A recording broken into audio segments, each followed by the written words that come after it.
Good evening and welcome to Jewish Insights. Jewish Insights on Parshas VAYAKHEL. We have spent a lot of time in the past speaking about all of the different things that were involved and connected with the construction, the development, the building, and the funding of the Mishkan. The Mishkan is the tabernacle. Today, we're going to ask ourselves a question about giving charity at night. We spend so much time talking about funding the Mishkan now. Are you allowed to make a fundraiser at night? Well, that's an important question. Let's figure this one out. As an introduction, the Rebbe would hold Fundraisings. Fundraisings were attended by typically up of 5,000 people every time. And it wouldn't be hard to say that a couple times throughout the Rebbe's time of leading Fundraisings, there could have been 10,000 people standing there in 770, and one day you'll go visit 770 in New York and you'll see its size and you'll be like, wow, how do they fit so many people in here?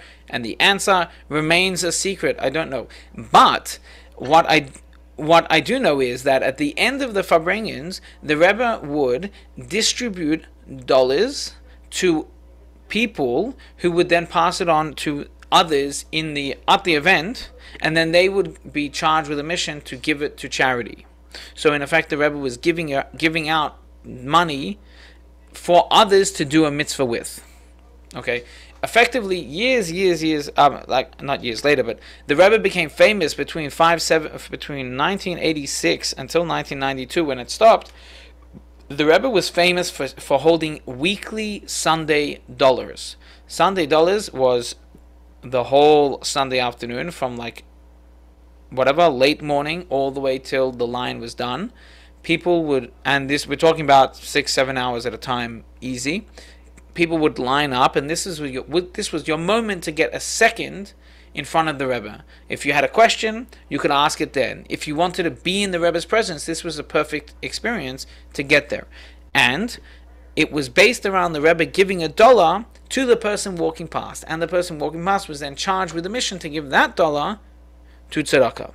Now, not everybody gave that exact $1 to tzedakah. Instead, they exchanged it for a different $1, kept this $1 for safekeeping because it was from the Rebbe's hand, and then they passed it on. I have, back from the framer, it's still not hung, I have here $1 that was given to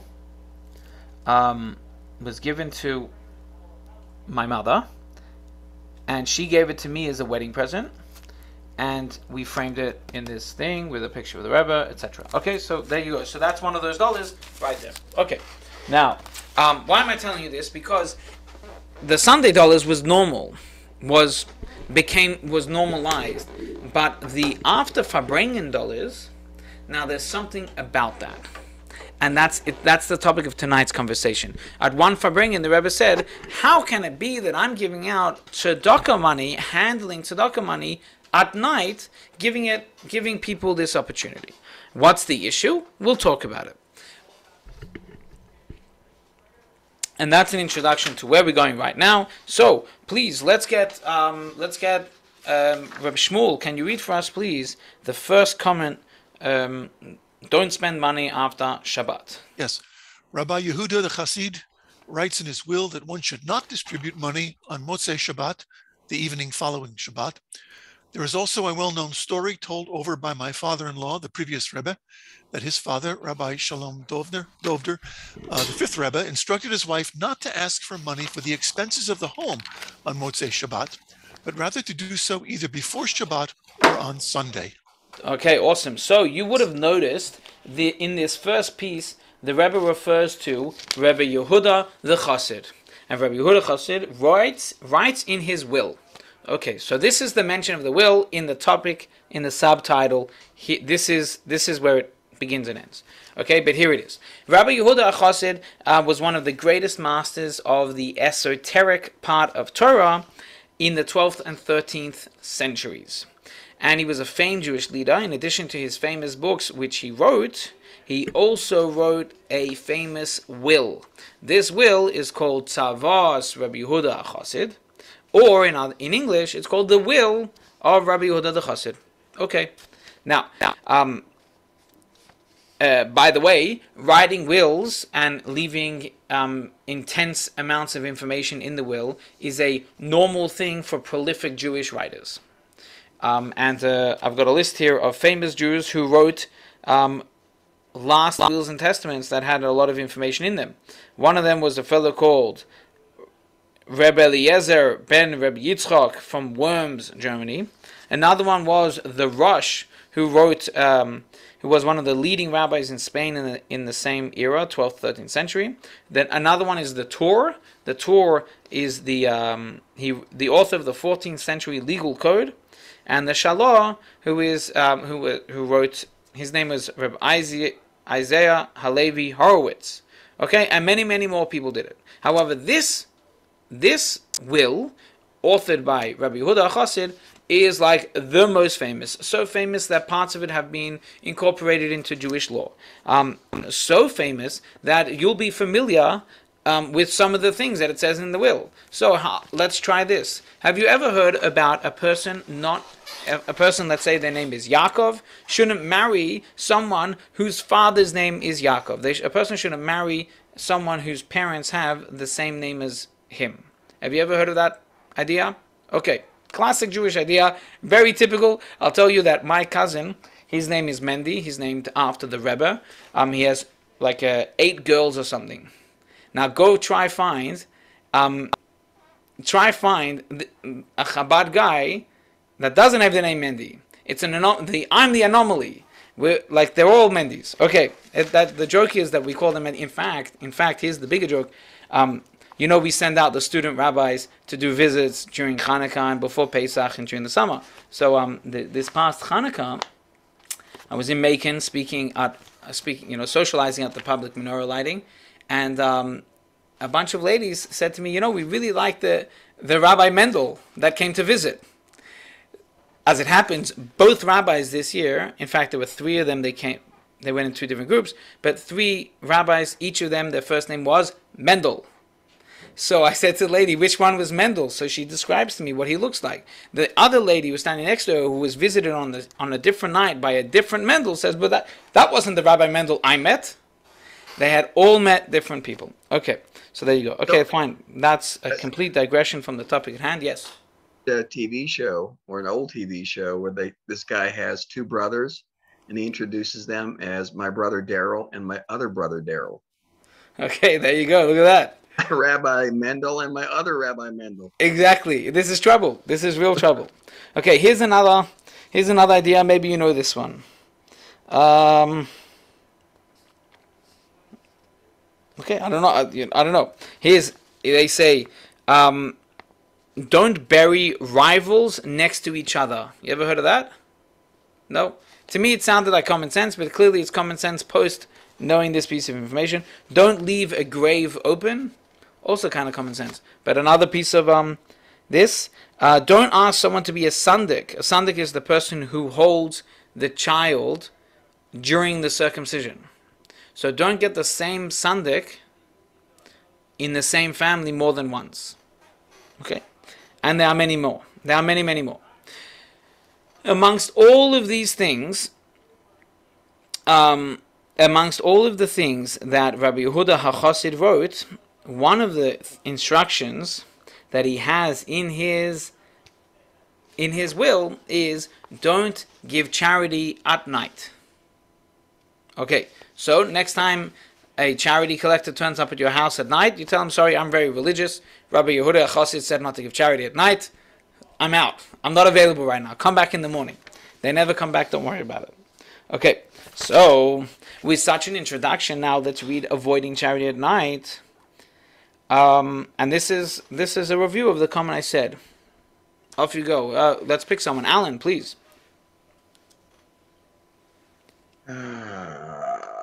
Avoiding charity at night. Furthermore, regarding charity in general, the Jerusalem Talmud writes, when a certain sage gave charity at night, a claim was lodged against him, accusing him of overstepping the boundaries of the other side. seems to raise a question with regard to charity distribution right now. It is now evening, and it's also Motzei Shabbat. Okay, so the Rebbe is saying this at night, at the end of a Fundraising. He's saying, I'm about to give out dollars, and there's two problems. Number one, it's after Shabbos. Motzei Shabbos, another reason why not to give out charity, and then it's nighttime. Another reason why not to give out charity. So two reasons why not to give charity at night. We need to investigate this. The Rebbe says, I have to answer the question that you might be asking about me.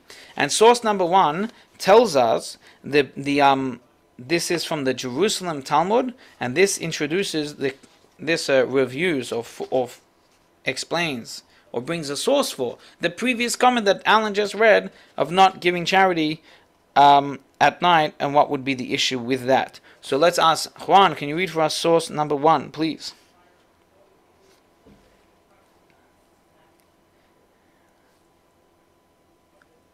Rabbi Bar Papa used to distribute his charity at night. One time, the minister of evil spirits encountered him. The angel said to him, "Did not our teacher Hashem teach us, do not displace your neighbor boundaries?"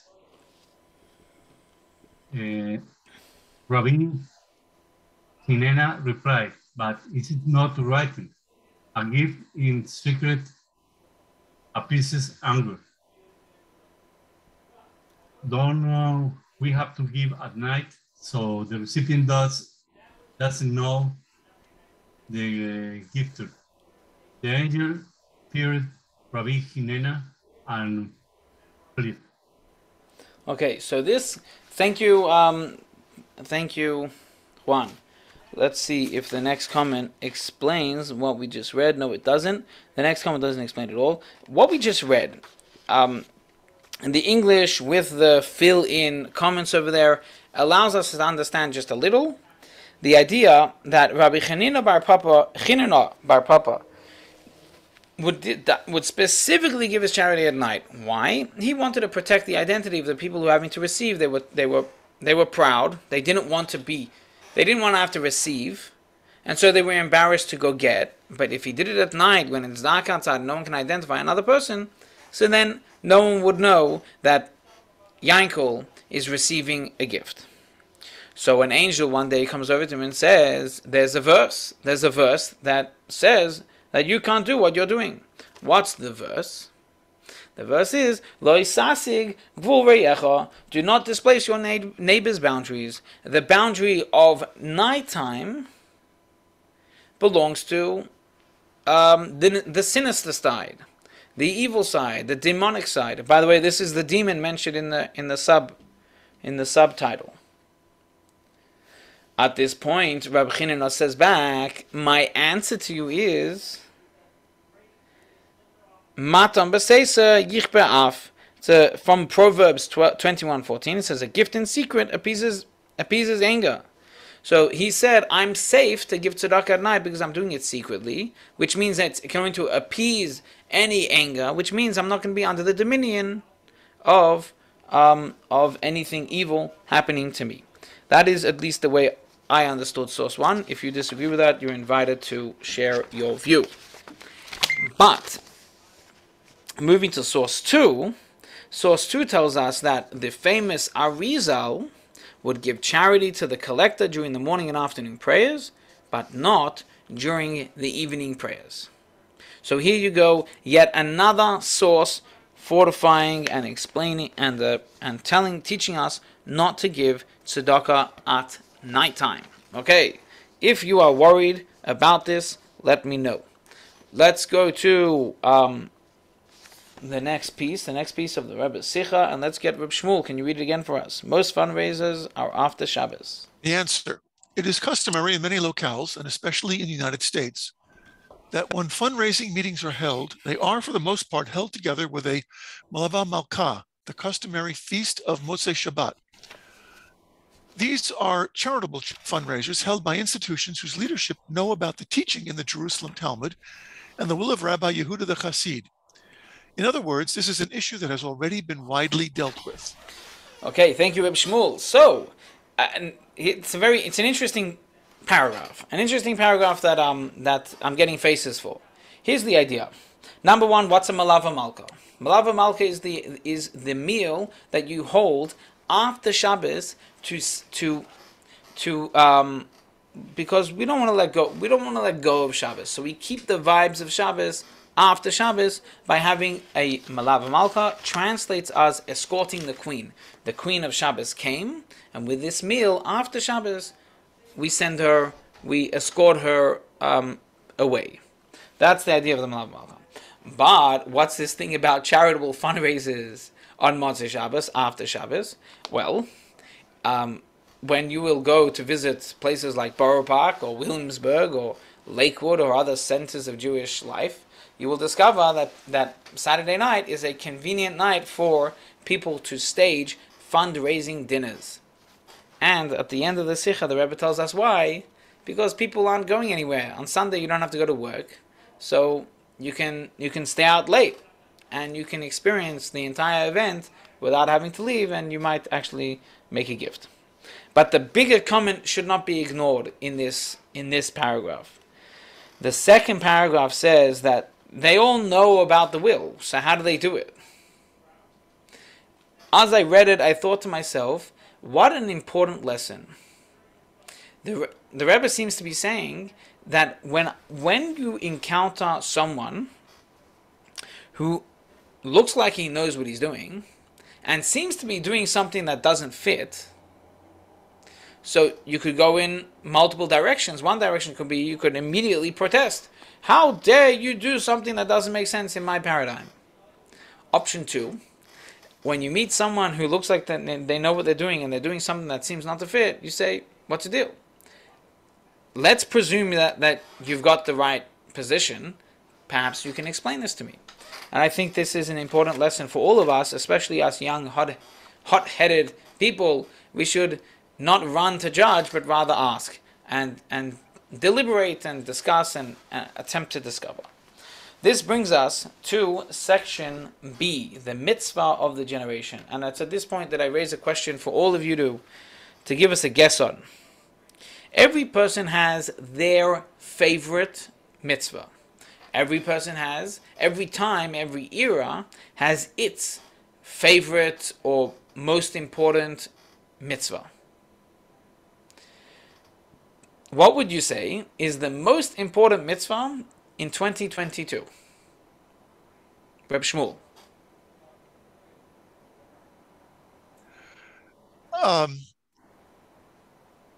Not speaking ill of others, not lashon hara, not speaking.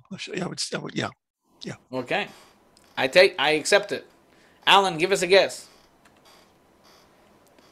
I say, for me, it's Tikkun Olam.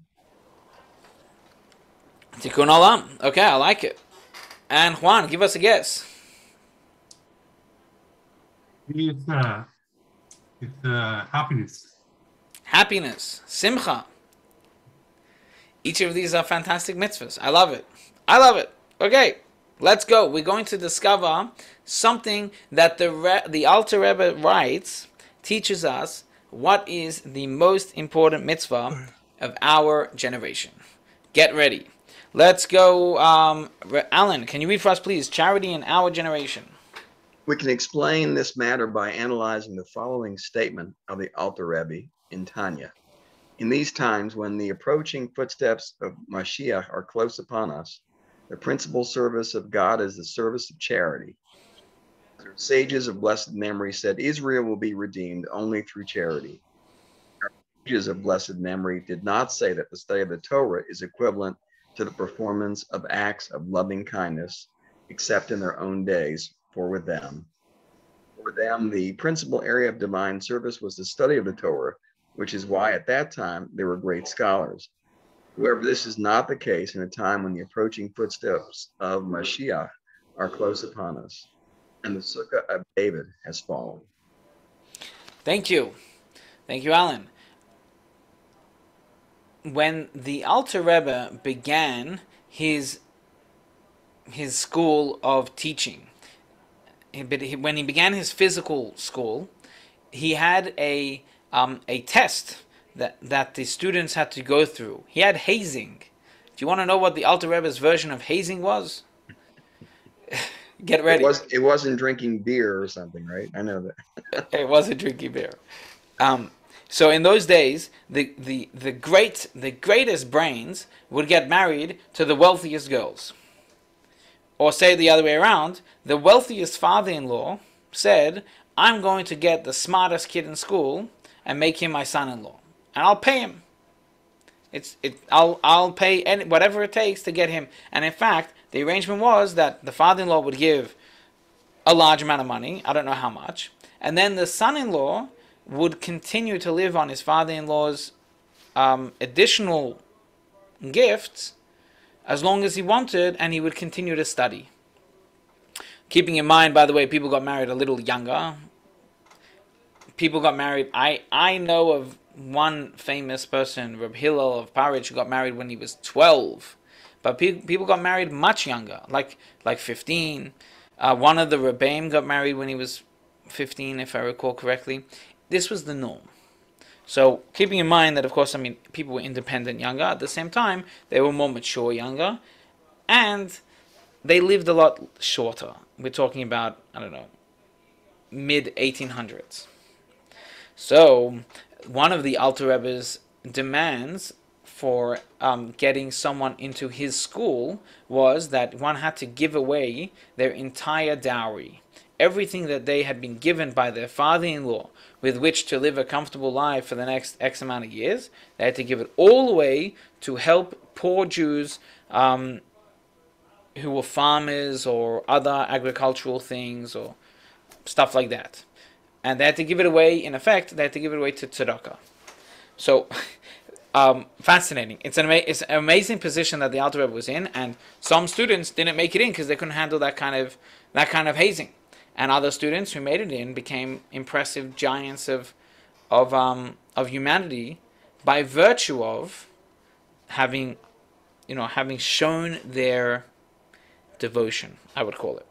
Well, in the Tanya, the Alter Rebbe says over and over again, the third section of the Tanya is called Igeret HaKodesh. It means the holy letters of the Rebbe, and one can see how many letters over there discussing the value and the topic of charity. In the letter the Rebbe is quoting here today with us, the Alter Rebbe has explained that although the primary commandment in olden generations was the study of Torah, nowadays it has switched. The main one is the commandment to give charity.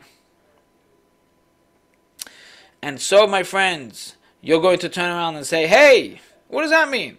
I have a text. I have a Mishnah that says that Torah is worth everything. Torah study is valued like everything else altogether. Did anyone know about that Mishnah? Okay, don't tell us. Yes, you did. Look at that. He did. We read it every morning. That's it. That was my next question for the community. If you recognize source number 3. Let's get Juan, can you read for us source number 3, please? The following are the things for which man enjoys the fruits in this world, while the principal reward is not dismissed and remain for him in the world to come. Honoring one's father and mothers, practicing tzedakah, and making peace between man and his neighbor, but study Torah unequal to all of them. Very good, thank you. So the last words of this paragraph tell us the important question that we're all wondering right now: how can the Rebbe just suddenly change around the mission? What do you mean? The mission was studying Torah. Studying Torah is worth everything else, even charity mentioned in the same paragraph, not as valuable as studying Torah. How can the Alter Rebbe change the focus of our generation and what is our main mitzvah? Take it away from studying Torah and move it over to charity, tikkun olam style stuff? Big question. Is anybody else with me on this question? Okay, at least two people are asking the same question, so let's go. The Rebbe, this is puzzling. How can one say that the Talmud's statement, the study of Torah is equal to all of them, was only relevant in the days of the Talmud, whereas nowadays the priorities have changed? Bam! Okay, do you think that the Rebbe got in trouble for asking such a question? I don't know. If a rabbi ever tells you not to ask a question, fire them. You have to ask questions. Okay. And here we go. This brings us to a change in the world. Let's get Reb Shmuel. Can you read for us, please? A change in the world and yeah. The answer is that this is not a change in the Torah, God forbid, but rather a change in the world. Since, as the Alter Rebbe said, the world has fallen so low in the days preceding Mashiach, the task necessary at this particular time is to elevate the world through charity. According to Torah law, a time-specific mitzvah outweighs Torah study. The same is true in our case. Standing at the end of the exile, when charity has become a mitzvah of immediate importance, our sages say Israel will not be redeemed but through charity. All the limitations regarding charity donations in the evening or on Motzei Shabbat have become null and void due to the immediate importance of charity. Okay, thank you. So here you go. I'm reading for you from a book from my uncle's commentary on Igeres HaKodesh. Did you know I have a famous uncle? Okay, now you do. The entirety of Jewish history represents the full scope of the mission of the Jewish people. So all of Jewish history represents the scope of the mission of the Jewish people. As it pans out over the generations, this mission is shaped in the image of the human body, and it is directly linked to the image of Mashiach. When the work of the Jewish people becomes complete, the image of Mashiach is completed as well, and we merit the redemption. So once everything is done, then we're ready for the Geula. The generations of the Talmud lived in an era of Torah. It represented the chapter of the head and heart in the historical human pattern. Therefore, Torah study was their primary focus. In those generations, they were indeed qualified for such work. So since those generations were the head and heart times, so they were Torah study times of Jewish history. But in our era, the final time before the coming of Mashiach, which is called the footsteps of Mashiach, so our primary focus is matters of feet and heels. We're coming to the bottom of the human body and the scope of Jewish history. And like the Alter Rebbe says, the Sukkah of David has fallen to the level of feet and heels. Our mission lies in simple deeds like the act of charity. Okay, so there you go. And that came out of Rabbi Adin Evan Yisrael's commentary on Igeres HaKodesh. And what we've learned from the two paragraphs that Reb Shmuel just read for us is that it's not that the value of the mitzvah has been diminished or lost. It's that the point of time where we are in the Jewish line in the universe's story is that now we need to make the most of the small stuff. Now it's time to sweat the small stuff. What's the small stuff? Small acts of goodness, small acts of charity, small actions of taking care of others and of things. And we'll discuss that at length very, very soon. But how phenomenal. Just a moment ago we were saying, hey, how can you change the direction and what the mission is today? And now we understand somewhat differently. We're not changing the mission. We're revisiting what's important right now to get us to the end goal. All the mitzvahs are important. Torah is still keneged kulon, valued against all of them. But right now, to get us to the end goal, the small act is what's important. One more coin in the box. Okay, that brings us to America and charity, and let's try to find out which country is the best at charity. Let's take a look. Let's give it to Alan. Can you read for us the entire page 8 and the first half of page 9? This also explains why this custom to hold fundraising events on Motzei Shabbat originated specifically in this country. The arrival of Jews in the United States was a godsend. Originally, it was difficult to understand why God caused the Jewish people to immigrate to America, a land dry of Judaism, a place which presented so many spiritual challenges in the early years. But after the upheavals in the old world, heaven protect us, it became obvious that the purpose of the establishment of the Jewish community here was to earn significant wealth and be in the position to rescue their brethren in Europe. This is not, however, the time to discuss this at length. Therefore, since the American Jewish community excels in fulfilling the mitzvah to give charity, it was here that the custom developed to hold fundraisers also on Motzei Shabbat, thereby emphasizing the vital importance of charity in this generation. The superficial reason is that people do not work on Sunday. Wall Street's closed. And by scheduling the events on Motzei Shabbat, the fundraisers will not have to worry that people will leave early in order to get to sleep early, in order to run off to work early the next day. They will therefore be able to patiently sit until a later hour and sit through all the speeches of the benefactors, who, of course, in exchange for their donation, want the right to speak just as long as they please, without running out in the middle. The inner reason, however, is mentioned above, that in the end of the exile, charity has become a mitzvah of immediate importance and cannot be pushed off. Okay, awesome. Thank you, Alan. It's always cute to notice how the Rebbe slips in humor into his speeches. This kind of comment was, I guess, even typical, nearly typical of the Rebbe. How the Rebbe like kind of laughed off this very normal American problem, perhaps. I don't know if it's American, it's a Western thing.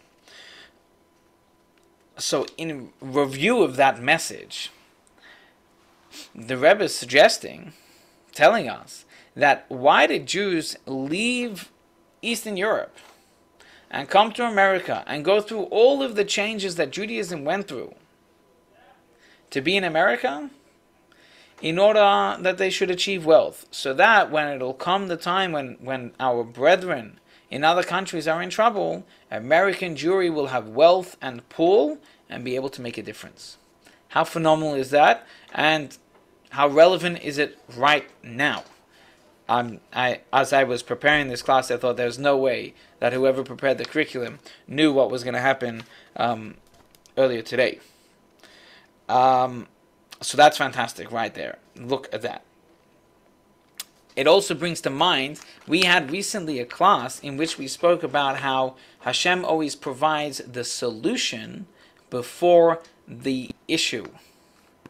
The Hebrew words for that was makdim refuah lamaka. He provides the healing before the pain comes. And in this sikha, the Rebbe kind of touches on it. We didn't say the same words, but the Rebbe referred, in my mind, I see the connection here, that Hashem gave opportunity for many Jews to leave Eastern Europe, come here, so that when the time came for my grandparents to get out, that someone could fund it. And my thanks remain till this day to the Joint for helping my grandparents get out. There's no question about that. Okay. This brings us all to source number 4. And source number 4 is yet a story that comes with a eye twinkle. Rabbi Shmuel, please, source number 4.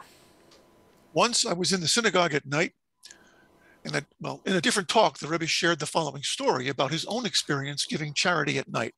Once I was in the synagogue at night and I deposited some money into the charity box, when someone approached me and argued, "How could you do this? After all, it is stated in the writings of the Arizal that charity should not be given at night." Afterwards, when I was with my father-in-law, the previous Rebbe, I told him that I had been chastised that day, and I told him the story about giving charity at night. The Rebbe replied and said to me, he probably does not give charity during the day either, and therefore feels bothered when he sees another person giving charity at night. So there you go. That's another way to deal with the issue of giving charity at night. And sometimes a person thinks to themselves, I want to do a good deed, and then I think, hey, you know what? Actually, there's a source, there's a reason why I shouldn't do it right now. It's not appropriate. For example, I want to give charity, but hold on a second, it's Saturday night. I'm not allowed to. right? The charity guy comes, the collector comes to your door saying, hey, can you help me marry off my daughter? And you're like, I'm sorry, it's nighttime. I can't help you. Like, it's in moments like that that we need to be mature enough to discern what is the right thing to do. And in fact, in the coming source, the Rebbe completely does away with this fear of giving tzedakah at night and on Saturday night. Completely does away with it. And this is section C, called spiritual charity. So already in 1950, as soon as the Rebbe took on the leadership of the Chabad movement, he would stress the importance of spiritual charity. He taught that spiritual charity is no less important than physical charity, and perhaps even more significant. Can someone give us a suggestion? What do you think spiritual charity might smell like? What does it look like? What is it?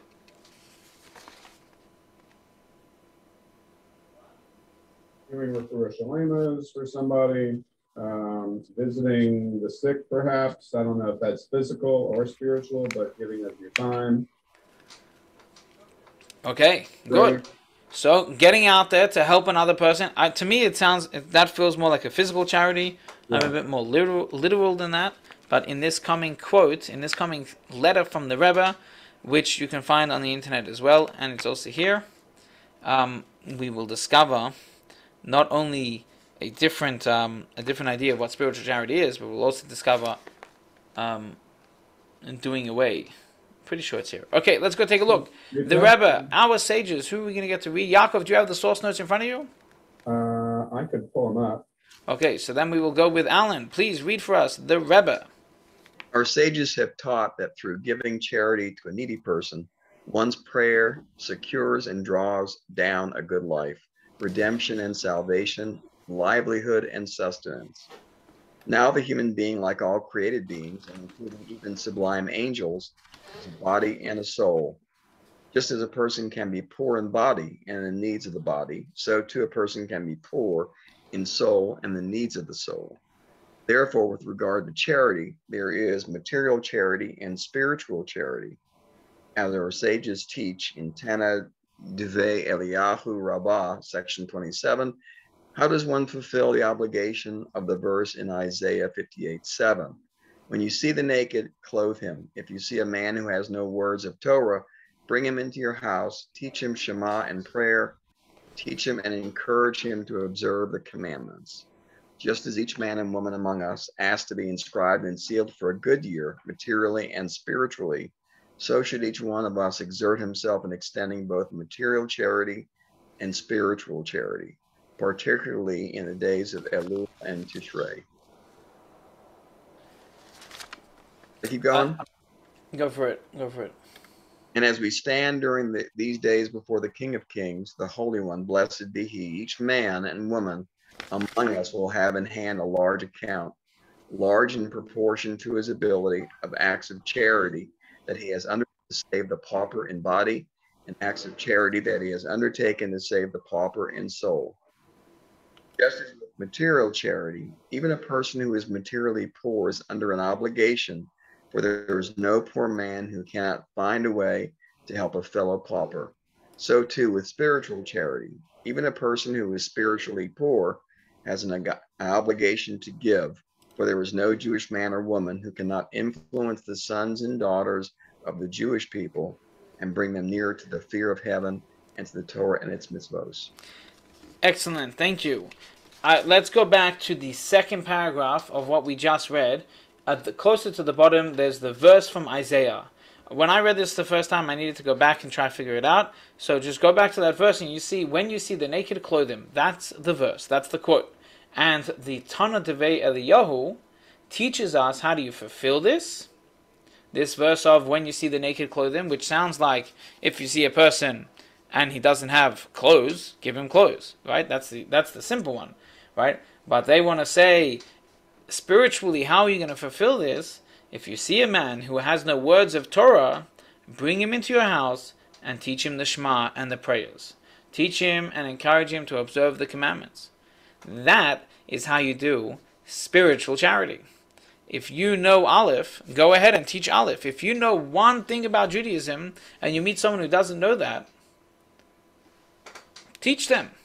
Share with your neighbor, with your friend, with your pal, another thing about Judaism. And then in the last paragraph of this section, the Rebbe says, like tzedakah, a physical charity, when you give somebody $1, right? If a person is, God forbid, Hashem should help, a person is a pauper, and all he has is $1 or $2 to his name, is he exempt from giving charity? So the first answer is, what do you mean? He has nothing. What's he going to give? The second answer is, he can help, he can go, he can do, he can be. A poor man can stand and say hello to every single person he sees and wish them a good day and lift up their spirits. He can tell them a joke, a good feeling. Anyone can give. Well, if a poor person physically can still do tzedakah, so certainly a spiritually poor person still can give. Even a person who just knows one mitzvah can continue to give and to do and pass the baton forward and pass on the goodness. If a Jew knows an aleph, he should teach another aleph. And so, here we have these two principles that we've mentioned. Number one, spiritual charity. And that everybody has something what they're able to give. This was said over many times with the Rebbe, maybe even thousands of times. And it's this message today that we're reading tonight that really emphasizes how critical this mitzvah of charity, physically and spiritually, is in our time. This is the last things that we need to do in order to bring on the Geula, the immediate redemption, and at which point we will be returned to our home in Israel, in good health and in good spirits, on the wings of eagles, with God's blessings. My friends, thank you very much for joining, and good Shabbos. Good Shabbos.